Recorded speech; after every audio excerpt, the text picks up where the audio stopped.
వందనాలు. అయితే ఇప్పుడు వాక్యం ఉంది కాబట్టి ఒకవేళ అందరికి వీలైతే నోట్స్ చేయడం కానీ, లేకపోతే అంత వీలు కాకపోతే కనీసం ఫోన్లో అన్న బైబిల్ చూడడం కానీ, అది మనకు ఆశీర్వాదం కాబట్టి మెసేజ్ చెప్తుండగా అటు ఇటు చూడకుండా శ్రద్ధగా విని ధ్యానించాలని మనం చేస్తున్నాం. ఇప్పుడు మెసేజ్ అయితే హిమబిందు అక్క చెప్పాలని కోరుతున్నాను. ఓకే, అందరికీ చిన్న మాట ప్రేయర్ చేసుకున్నాం. ఫస్ట్, సర్వోన్నతుడ, సర్వాధికారి, సర్వసృష్టికర్త యేసయ్య నాయన, పోయిన వారం నుంచి ఈ వారం వరకు కాచి కాపాడినందుకు నీకు వందనాలు యేసయ్య రాజా. మేము చెప్పబోయే వాక్యం కోసమే మేము ప్రార్థిస్తున్నాం యేసయ్య రాజా. ఇంతకుముందు చేసిన ప్రేయర్స్ కోసమే మేము ప్రార్థిస్తున్నాం. మేము చెప్పే ప్రతి వాక్యం కోసమే మీరు మంచిగా తెలియని జ్ఞానం చెప్పేటప్పుడు ధైర్యం ఇచ్చేటట్టు అనుగ్రహిస్తారని యేసయ్య నామమున బతిమాలుకుంటున్నాం మా తండ్రి.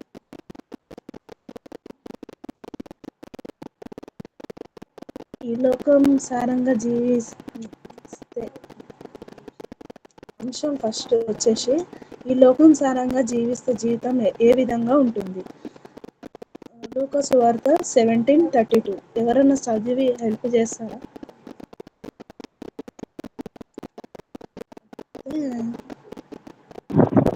చదువుతా.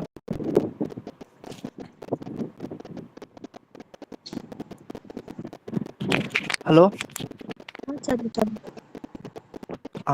17:32. 17:32. లోతు భార్యను జ్ఞాపకం చేసుకొనుడే, తన ప్రాణంను రక్షించుకొని గోరువాడు దానిని పోగొట్టుకొనును, దాన్ని పోగొట్టుకున్నవాడు దానిని సజీవంగా కాపాడుకొనును. Thank you అభిను. యేసు ప్రసంగంలో ఈ సందర్భంలో లోతు భార్యను జ్ఞాపకం చేసుకున్నాడు అంటాడు. అయితే లోతు జీవితాన్ని గురించి ఇప్పుడు తెలుసుకుందాం. అబ్రాహాము కుటుంబంతో స్నేహాన్ని కొనసాగించలేదు. ఆదికాండము 13:19 ఒకసారి చదువుతారా? ఇంకా 19. 9. ఈ దేశమంతయు నీ ఎదుటనున్నది కదా, దయచేసి నన్ను విడిచి వేరుగా నుండుము. నువ్వు ఎడమ తట్టునకు వెళ్ళిన ఎడల నేను కుడి తట్టుకును, నీవు కుడి తట్టునకు వెళ్ళిన ఎడల నేను ఎడమ తట్టునకును వెళ్ళుదునని లోతుతో చెప్పగా. లోతు పరిశుద్ధ గ్రంథంలో నీతిమంతుడు అని పిలువబడ్డాడు. అయితే లోతు భార్య పేరు ఎక్కడ రాయబడలేదు, కానీ ఆమె గురించి కొన్ని విషయాలు తెలుసుకుందాం. లోతుకు వివాహం కాకముందు నుంచి అబ్రహాము లోతు ఉన్నాడు.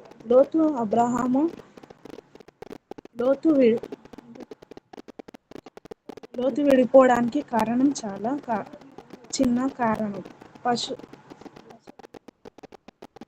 పశువుల కాపర్ల మధ్య వివాదం వల్ల వేరుగా విడిపోయాడు. సంపద ఎంత అభివృద్ధి చెందింది అంటే వాళ్ళ ఇద్దరు కలిసి జీవించలేనంత అభివృద్ధి చెందింది. పశువుల కాపరులు గొడవ వల్ల అబ్రహాము లోతు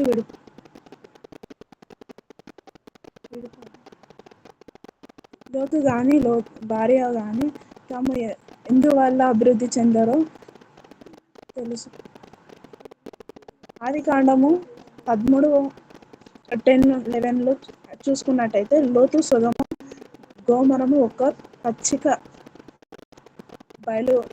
బయలును చేసి ఆ ప్రాంతము కోరుకుంటారు. అక్కడ కాపురం ఉండడానికి ప్రయత్నం చేశారు. అబ్రహాము హెబ్రోను ప్రాంతంలో, లోతు సొదొమ ప్రాంతము వేరైపోయి నివసించారు. సొదొమ వారి కంటికి పాలు తేనె పారే దేశంగా, ఏదెను తోటలో అందంగా చూడడానికి, అందంగా కనబడడానికి కానీ ఆ దేశం దేవుని దృష్టికి బహు పాములుగా కనబడుతున్నారు. అట్లయితే ఆది కారణము 13:13 ఒకసారి చదువుతావా? సొదొమ మనుష్యులు దుష్టులను యెహోవా దృష్టికి బహుపాపులై ఉండిరి.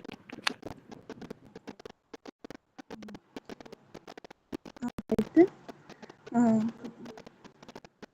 సొదొమను దేవుని దృష్టికి కన ఆ, బహు పాములుగా కనబడుచున్నారు కదా. బయట కాపురం ఉన్న లోతు సొదొమకు చేరుకుంటాడు.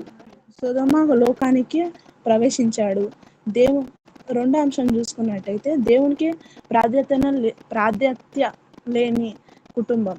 ఆది కాండము 13:18 చూసుకున్నట్టయితే లోతు కుటుంబం దేవునికి ప్రాధాన్యత ఇవ్వలేదు. దేవుని విషయంలో వారు ప్రాధాన్యతను ప్రవేశించారు. మన ఆతిథ్యంగా జీవితం మన కుటుంబం బాగుండాలి అంటే మనం మొదట దేవునికి ప్రాధాన్యత ఇవ్వాలి. అబ్రహాము హెబ్రోను ప్రాంతం దగ్గర గుడారం వేసేటప్పుడు కూడా బలిని అర్పిస్తున్నట్లు వాక్యంలో కనిపిస్తుంది. కానీ లోతు సొదొమ గుడారం వేసేటప్పుడు అర్పించినట్లు ఎక్కడ కనిపించలేదు. మన జీవితం కూడా బాగుండాలంటే మొదట మనం మన దేవునికి ప్రాధాన్యత ఇవ్వాలి. మూడో అంశం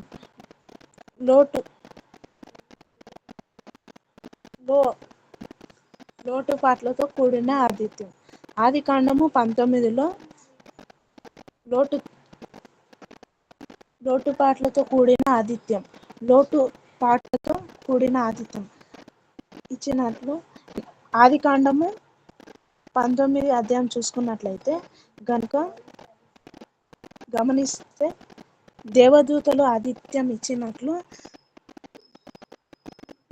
పిలిపించినట్లు గమనిస్తే అదే విధంగా అబ్రహాము కూడా దేవునికి ఎండవేళలో ఒక మంచి పశువును వధించి బలి అర్పించి ఏ విధంగా అర్పిస్తాడో చూద్దాం. అబ్రహాము ఆ విధంగా మంచి ఆతిథ్యాన్ని ఇస్తే లోతు భార్యను పొంగిన రొట్టెలను ఆతిథ్యం ఇచ్చినట్లు ఆదికాండము 19:13 చూసినట్లయితే ఒకసారి చదువుతావా అభినవ్? 19 చదువుతాను. మేము ఈ చోటు నాశనం చేయవచ్చితిమి. వారిని గూర్చిన మొర యెహోవా సన్నిధిలో గొప్పదైన గనుక దాని నాశనం చేయుటకు యెహోవా మమ్మను పంపెనని చెప్పగా. సరే, బలి అర్పించిన లేదు. లోతు కుటుంబానికి బలి ప్రాధాన్యత తెలియదు అని అర్థం అవుతుంది. మూడో పాయింట్ చూసుకున్నట్లయితే రక్షణ పట్ల నిర్లక్ష్యం. ఆది కాండము 19:16 రక్షణ పట్ల నిర్లక్ష్యం వహించడానికి కారణం ఆ ప్రాంతం నివాసం లోతు భార్య రక్షణ పట్ల నిర్లక్ష్యం చూపిస్తుంది. సొదొమ గొమొర పట్టణాలు నాశనం కాబోతున్నాయి అని దేవదూతలు ఎంత కంగారు పెట్టినా హెచ్చరించినా చెప్పిన లోతు భార్య ఇట్లు వదిలి పెట్టి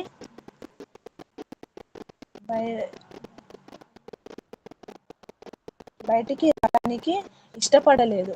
ఆమె ఇద్దరు పిల్లలను లోతును చేతులు పట్టుకొని దేవదూతలు బయటికి తీసుకొచ్చారు. అయితే వారు వెనుకకు తిరిగి చూసింది ఆమె పర్వతానికి పారిపోమని వారికి దేవదూతలు చెప్పారు. భార్య రక్షణ పట్ల నిర్లక్ష్యం వహించినట్లయితే దేవుని మాటలను నిర్లక్ష్యం చేయడం వల్ల దేవుని మాటలకు అవిధేయత చూడడం వల్ల వెనుకకు తిరిగి చూస్తుంది. ఏదో అయిపోతుంది. యొక్క సొదొమ ప్రాంతం నాశనం అయిపోతుందని ఆమె వెనక్కి తిరిగి చూస్తుంది.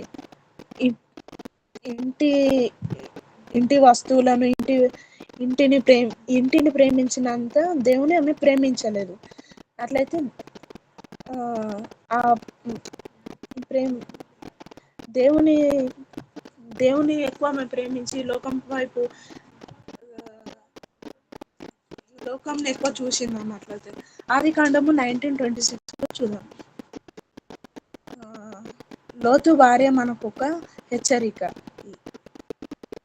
యేసుక్రీస్తు వారు ఆ భూమి మీద నరంతకంగా ఉన్నప్పుడు తన రెండవ రాకడ సమయంలో జరగగా విషయంలో ఆమె వివరించింది. ఇలా హెచ్చరించింది, లోతు భార్యను జ్ఞాపకం చేసుకోనండి అని. లోతు భార్య నుండి మనం ఒక హెచ్చరిక పొందాలి. హెచ్చరిక పొంది మనం మన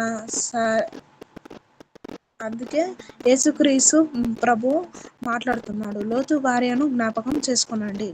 ఎందుకంటే విడిచిపెట్టబడే ఉంటారు, దేవునితో వేలవారు ఉంటారు, రక్షణ పడే వారు ఉంటారు, రక్షణను కోల్పోయే వారు ఉంటారు.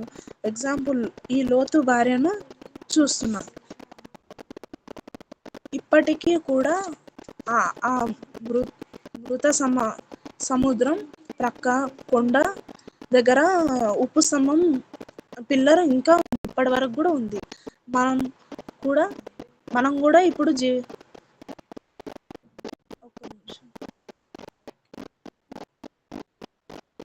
ప్రాధాన్యత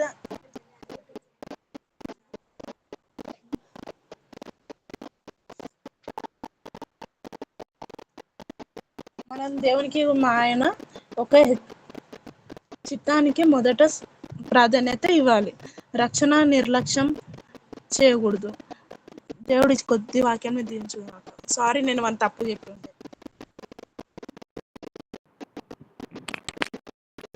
ఓకే అక్క. అవసరతలు తీర్చబడిన